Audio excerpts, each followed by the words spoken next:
ವೀಕ್ಷಕರೇ, ತಾವೆಲ್ಲ ಚೆಲುವಿನ ಚಿತ್ತಾರ ಅನ್ನುವಂತಹ ಕನ್ನಡ ಸಿನಿಮಾವನ್ನ ನೋಡಿರ್ತೀರಿ.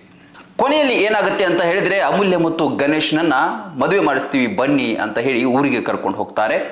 ಅಲ್ಲಿ ಆತನನ್ನ ಹೊಡೆಯೋದು ಬಡಿಯೋದು ಮಾಡ್ತಾರೆ. ಆಮೇಲೆ ಆಕೆಯನ್ನು ಕೂಡ ಹೊಡಿತಾರೆ. ಇಲ್ಲಿ ಕೂಡ ಒಂದು ಸ್ಟೋರಿ ಆಗುತ್ತೆ. ಆದ್ರೆ ಈ ಸ್ಟೋರಿಯಲ್ಲಿ ಮಾತ್ರ ಜೋಡಿಗಳು ಇಬ್ರು ಕೂಡ ಸಾವನ್ನಪ್ತಾರೆ. ಅದೇನಾಗಿತ್ತು ಕತೆ ಅನ್ನೋದನ್ನ ನಾನು ಹೇಳ್ತಾ ಹೋಗ್ತೀನಿ. ಬೆಳಗಾವಿ ಜಿಲ್ಲೆಯ ಹುಕ್ಕೇರಿ ತಾಲೂಕಿನ ಒಂದು ಗ್ರಾಮದಲ್ಲಿ ಕಳೆದ 2-3 ತಿಂಗಳ ಹಿಂದೆ ಒಂದು ಘಟನೆ ನಡೆದಿತ್ತು. ಸತ್ಯವ್ವ ಎನ್ನುವಂತಹ ಮಹಿಳೆಯನ್ನ, ಅಂದ್ರೆ ಮದುವೆ ಆಗಿದ್ರು, ಅಷ್ಟೇನು ವಯಸ್ಸಾಗಿರಲಿಲ್ಲ. ಆ ಮಹಿಳೆಯನ್ನ ಆಕೆಯ ಅಣ್ಣಂದ್ರು ವಿಷ ಹಾಕಿ ಕೊಂದು ಬಿಟ್ಟಿದ್ರು. ಯಾಕೆ ಕೊಂದಿದ್ರು ಅಂತ ಹೇಳಿದ್ರೆ, ಸತ್ಯವ್ವ ಅದೇ ಗ್ರಾಮದ ಕೃಷ್ಣ ಪಾಟೀಲ್ ಎಂಬಾತನನ್ನ ಪ್ರೀತಿ ಮಾಡ್ತಾ ಇದ್ರು. ಅನೇಕ ವರ್ಷಗಳಿಂದ ಅವರಿಬ್ರು ಲವ್ನಲ್ಲಿ ಇದ್ರು. ಆದರೆ ಒಂದು 4 ವರ್ಷಗಳ ಹಿಂದೆ ಏನಾಯ್ತು, ಅಣ್ಣಂದ್ರಿಗೆ ಈ ಪ್ರೀತಿ ವಿಚಾರ ಗೊತ್ತಾಗಿ ಬಲವಂತವಾಗಿ ಆಕೆಯನ್ನ ಬೇರೊಬ್ಬನಿಗೆ ಕೊಟ್ಟು ಮದುವೆಯನ್ನ ಮಾಡ್ತಾರೆ.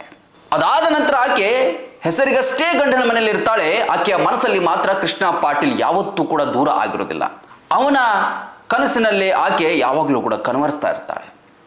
ಮನಸ್ಸಿನಲ್ಲಿ ಪ್ರಿಯಕರ ಇರ್ತಾನೆ, ಮನೆಯಲ್ಲಿ ಗಂಡ ಇದ್ರು ಕೂಡ. ಕೊನೆಗೆ ಆಕೆ ಗಂಡನ ಮನೆಯನ್ನ ಬಿಟ್ಟು ಕೃಷ್ಣ ಪಾಟೀಲ್ನ ಜೊತೆ ಬರ್ತಾಳೆ. ಕೃಷ್ಣ ಪಾಟೀಲ್ ಮತ್ತು ಈ ಸತ್ಯವ್ವ ಇಬ್ರು ಎಲ್ಲೋ ದೂರ ಹೋಗಿ ಒಂದು ಬಾಡಿಗೆ ಮನೆಯಲ್ಲಿ ವಾಸವನ್ನ ಮಾಡ್ತಾ ಇರ್ತಾರೆ. ಇದು ವಿಷಯ ಗೊತ್ತಾಗಿ ಆಕೆಯ ಅಣ್ಣಂದರು ಮನೆಯವ್ರಿಗೆ ವಿಪರೀತ ಕೋಪ ನೆತ್ತಿಗೆ ಇರುತ್ತೆ. ಕೊನೆಗೆ ಅವರಿದ್ದಲ್ಲಿ ಹೋಗಿ ಹುಡುಕಿಕೊಂಡು ಆಕೆಯನ್ನ ಕರ್ಕೊಂಡು ಬರ್ತಾರೆ. ಆದರೆ ಸೀದಾ ಊರಿಗೆ ಬರೋದಿಲ್ಲ. ಏನೋ ಸ್ವಲ್ಪ ಕೆಲಸ ಇದೆ ಅಂತೇಳಿ ಮಹಾರಾಷ್ಟ್ರದಲ್ಲಿರ್ತಕ್ಕಂಥ ಅವರ ಸಂಬಂಧಿಕರ ಮನೆಗೆ ಆಕೆನ ಕರ್ಕೊಂಡು ಹೋಗಿ ಅಲ್ಲಿ ಆಕೆಗೆ ಎಷ್ಟೋ ತಿಳುವಳಿಕೆಯನ್ನ ಹೇಳೋಕೆ ಪ್ರಯತ್ನ ಮಾಡ್ತಾರೆ. ನಿಮಗೆ ಮದುವೆ ಆಗಿದೆ, ಕೃಷ್ಣ ಪಾಟೀಲ್ನ ಬಿಟ್ಟು ಬಿಡು ಅಂತೇಳಿ. ಆಕೆ ಮಾತ್ರ ಬಿಡೋದಕ್ಕೆ ಒಪ್ಪೋದಿಲ್ಲ. ಆಗ ಏನು ಮಾಡ್ತಾರೆ, ಅಲ್ಲೇ ಆಕೆಯನ್ನ ಹೊಡೆದು ಬಡಿದು ಮಾಡಿ ವಿಷವನ್ನು ಹಾಕಿದ್ದಾರೆ ಅನ್ನುವಂತಹ ಒಂದು ಪ್ರಕರಣ ಕೂಡ ದಾಖಲಾಗಿತ್ತು. ಹಾಗಾಗಿ ಏನೋ ಒಟ್ಟಲ್ಲಿ ಮಾಡಿ ಆಕೆಯನ್ನ ಕೊಂದು ಬಿಟ್ಟಿದ್ರು. ಕೊಂದು ಎಲ್ಲೋ ಒಂದು ಅರಣ್ಯ ಪ್ರದೇಶದಲ್ಲಿ ಸಾಕ್ಷಿ ನಾಶ ಮಾಡೋದಕ್ಕೆ ಅಂತೇಳಿ ಸುಟ್ಟು ಹಾಕಿದ್ರು ಆಕೆಯ ಶವವನ್ನ. ಈ ವಿಚಾರ ಕೃಷ್ಣ ಪಾಟೀಲ್ಗೆ ಗೊತ್ತಾಗಿ ಪೊಲೀಸ್ ಠಾಣೆಯ ಮೆಟ್ಟಿಲನ್ನ ಏರಿದ್ದ. ನಂತರ ಏನಾಯ್ತು ಅಂತ ಹೇಳಿದ್ರೆ, ಹಂತಕರನ್ನ ಬಂಧನ ಮಾಡಿದ್ರು ಪೊಲೀಸರು. ಇದಾಗಿ 2-3 ತಿಂಗಳು ಆಗುವ ಹೊತ್ತಿಗೆ, ಅಂದ್ರೆ ಜೂನ್ 4ರಂದು ಆ ಸತ್ಯವಳ ಬರ್ತ್ಡೇ ಇತ್ತು. ಅವತ್ತೇ ಕೃಷ್ಣ ಪಾಟೀಲ್ ಕಳೆದ 2.5 ತಿಂಗಳಿಂದ ವಿರಹ ವೇದನೆಯನ್ನ ಅನುಭವಿಸಿ ಕೊನೆಗೆ ಆಕೆಯ ಹುಟ್ಟು ಹಬ್ಬದ ದಿನವೇ ತಾನು ಕೂಡ ಆತ್ಮಹತ್ಯೆಯನ್ನ ಮಾಡಿಕೊಂಡಿದ್ದಾನೆ. ಒಟ್ಟಲ್ಲಿ ಮದುವೆ ಆಗಿ ಆಕೆ ಗಂಡನ ಮನೆಯಲ್ಲಿದ್ರು ಕೂಡ ಈತನೇ ಬೇಕು ಅಂತೇಳಿ ಈತನ ಜೊತೆ ಬಂದ್ಲು.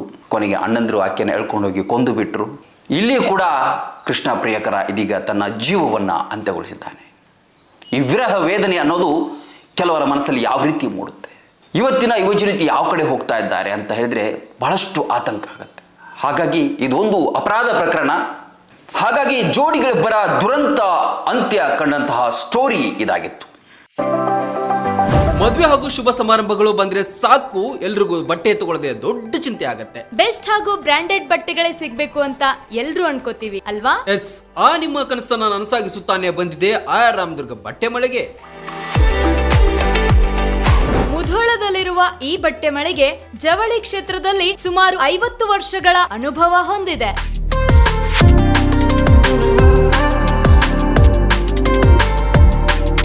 ಅಷ್ಟೇ ಅಲ್ಲದೆ ಬಾಗಲಕೋಟೆ ಜಿಲ್ಲೆ ಸೇರಿದಂತೆ ಇಡೀ ಉತ್ತರ ಕರ್ನಾಟಕದಲ್ಲಿ ಬಹಳಷ್ಟು ಫೇಮಸ್ ಆಗಿದೆ ಈ ನಮ್ಮ ಆಯರಾಮದುರ್ಗ ಮಳಿಗೆ. ನಿಮಗಿಷ್ಟವಾಗುವ ಎಲ್ಲಾ ರೀತಿಯ ಮಾಡರ್ನ್ ಬಟ್ಟೆಗಳು, ಮದುವೆ ಸಮಾರಂಭಗಳು ಬಂದಾಗ ಎಲ್ಲೆಲ್ಲೋ ಹೋಗ್ತಿರಲ್ವಾ, ಇನ್ ಮುಂದೆ ಅದನ್ನ ಬಿಟ್ಟು ಬಿಡಿ.